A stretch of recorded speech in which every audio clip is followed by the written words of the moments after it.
Hello বন্ধুরা, গত 18ই April আমরা বারুইপুর থেকে বাইকে গিয়েছিলাম ফলতা।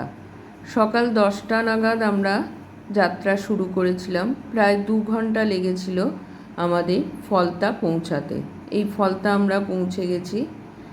এখানে ফলতা নদীর ধারেই রয়েছে একটা দুর্গ। এই দুর্গটা ইংরেজ আমলে তৈরি। শোনা যায় এখানে নবাব সিরাজউদ্দৌলা ছিলেন।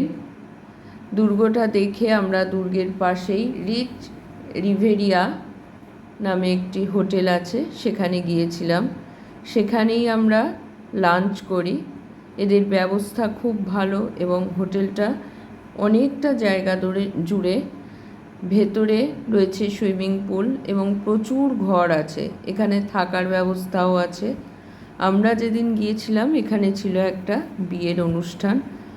এখানে কিছুক্ষণ বসে লাঞ্চ করার পর আমরা এই রিচ রিভেরিয়ার পাশেই ছিল নদী।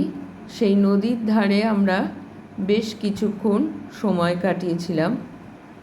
নদীতে এই যে জাহাজটা যাচ্ছে, এটা বাংলাদেশি জাহাজ।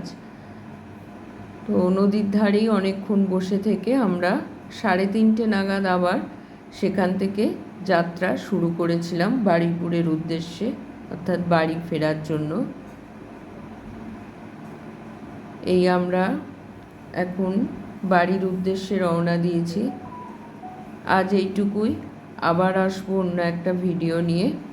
তোমাদের যদি আমার ভিডিওটা ভালো লাগে তাহলে লাইক কমেন্ট করো।